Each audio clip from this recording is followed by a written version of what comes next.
On a day when my husband, who usually remains in his room, had stepped out briefly, the intercom at my house began buzzing incessantly.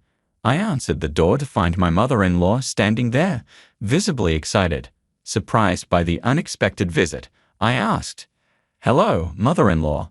What brings you here at this hour?" "First of all, you should answer the intercom promptly. Making me wait is quite impolite, don't you think?" "I apologize. I was caught up with some work." "Work? It's hard to believe you're doing anything substantial from home. I suspect you're just lounging around, aren't you?" "That's not the case at all. I am genuinely busy with my work." "I don't want to hear any excuses. You live a comfortable life here every day, benefiting from my son's high salary, and I find it unfair. My son and I plan to start a new chapter here, just the two of us. Please make arrangements to move out."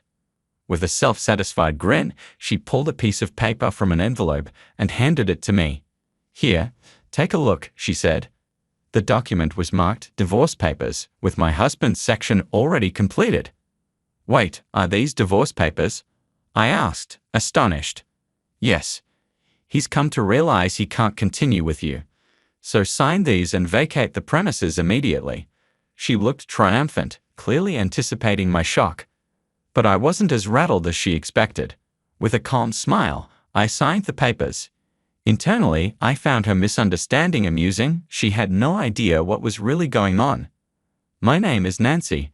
I work from home as a freelance writer and editor, drawing on my past experience with a publishing company to sustain a steady income. During my time at the publishing company, late nights and weekend work were common, but the pay was excellent. Thanks to my salary, bonuses, and copyright-related rewards, I was able to save a significant amount. Despite the inherent instability of freelancing, I've been able to live comfortably. I met my husband, Dylan, while we were both employed at the publishing company. He was an aspiring writer with a passion that resonated with me, and my support for his dreams gradually blossomed into love. Our shared career ambitions made our early married life fulfilling. After we married, I transitioned for freelancing full-time, working from home. I had believed that my husband and his family understood and valued my career and income. However, over time, it became clear that they struggled to appreciate the nature of my work. My in-laws, holding more traditional values, found it difficult to grasp the concept of working from home and viewed freelancing as unstable compared to Dylan's steady employment, leading them to undervalue my contributions. Dylan began bragging to his parents about his success as a renowned writer, which only intensified my in-laws' cold attitude towards me. Whenever we met, their sarcasm was evident. They'd remark, "Oh, it's Nancy, who never seems to work. What brings you here today? Looking for a job recommendation?" "Mother-in-law, if you're worried about our living expenses, I assure you I'm earning well, so there's no need for concern," I replied. "Really? You sound quite assured. Perhaps you should show more gratitude to Dylan. Without him, wouldn't you be in a tight spot?" My mother-in-law's traditional values shaped her perspective. In her era, women typically managed the household while men worked outside. Consequently, seeing me work from home, she likely assumed I was neglecting domestic duties. This situation highlighted the generational and cultural misunderstandings and challenges within our family. Mother-in-law, freelancing allows one to earn a good income without needing to go to an office. Thanks to technological advancements, we can work from virtually anywhere, and my job fits that model. However, my mother-in-law reacted with irritation, saying, "All you do is talk back. You're such an unpleasant daughter-in-law. It doesn't look right for a young woman to be spending all day at home on a computer." Lately, these exchanges had become increasingly frequent, and I was growing weary of them. I bit back my response, thinking, not this topic again. Internally, I knew I was the primary breadwinner and managed most of the housework, but I kept that to myself. Initially, her complaints were only voiced when Dylan wasn't around, but recently she had started expressing them more openly, especially during family dinners at her home. These gatherings felt more like critique sessions than family meals. Even though I was invited, there was always only food for Dylan, with no place set for me, which made the situation uncomfortable. Additionally, I suspected she was speaking ill of me to other relatives, as I caught unpleasant whispered comments. I was often caught off guard by her and my father-in-law's attitudes, and Dylan's silence only added to my frustration. Moreover, they saw Dylan as a successful author and frequently relied on him for financial support, often asking him to purchase things. This support was funded by my earnings, which started as a small amount but had recently escalated to nearly $2,000 a month for his parents. I decided to confront Dylan about his use of my earnings. "I want you to stop giving my money to your parents without asking me first," I said. His response was colder than I anticipated. "You're making money while relaxing at home, right? It's easy money. Why not let my parents benefit from it?" "Wait, Dylan, do you really think I'm just lounging around at home to earn my money?"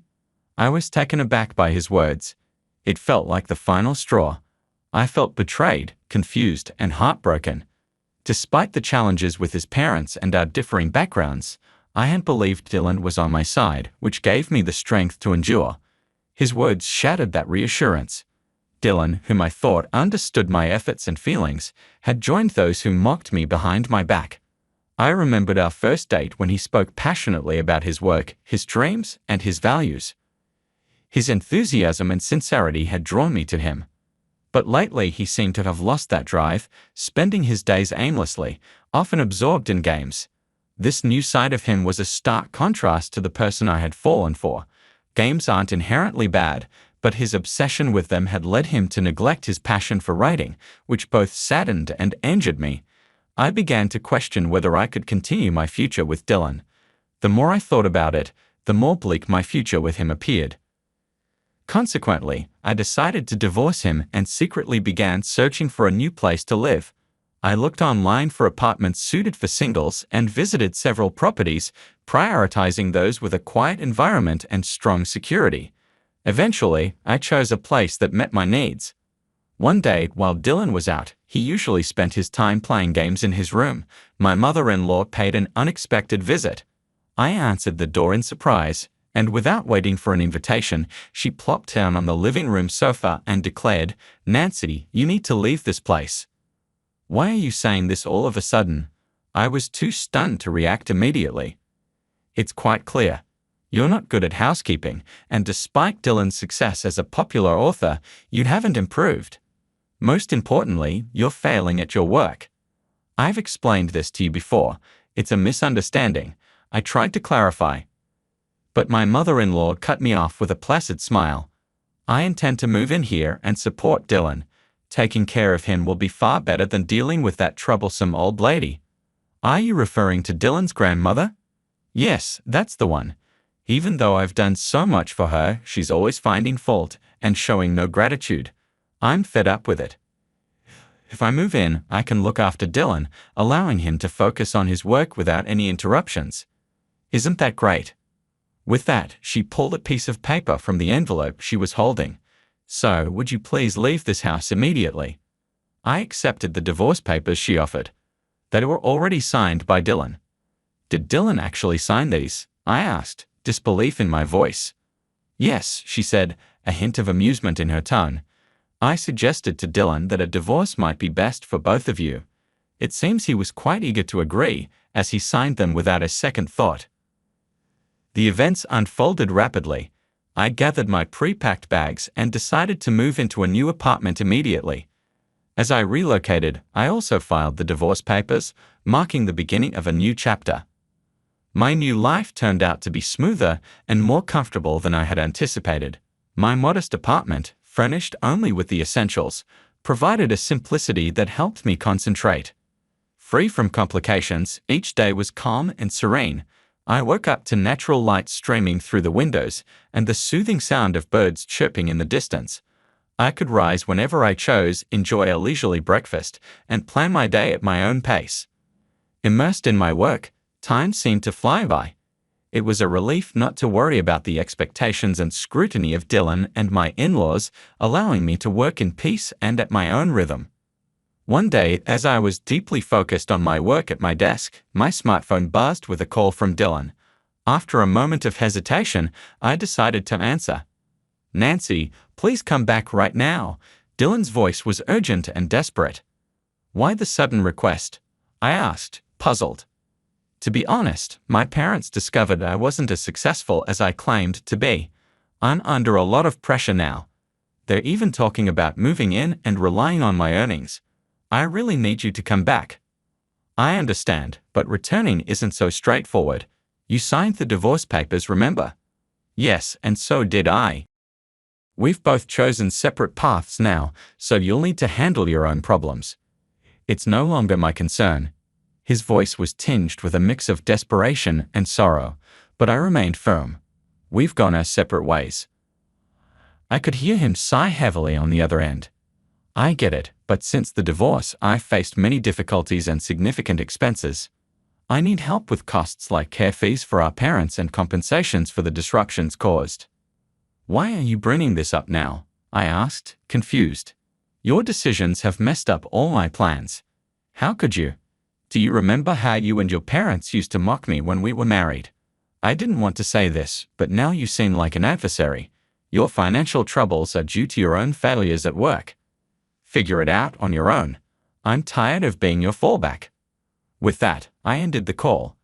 Despite numerous attempts to reach me afterward, I blocked Dylan and changed my number.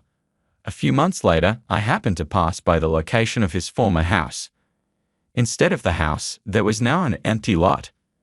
A nearby resident filled me in on the recent turmoil, mentioning that the police had been called several times. The neighbor's words seemed to carry the weight of the situation. You must have had a tough time too. There must have been a lot of upheaval leading to the loss of his house. I stood there for a moment, reflecting on the past. The outcome seemed like a form of karma. Dylan's small deception had led to a consequence more dramatic than any fiction he might have written. From that point on, I resolved to live with honesty, sharing my feelings and thoughts openly without pretense. No matter how difficult things became, I understood the importance of truth and valuing genuine emotions.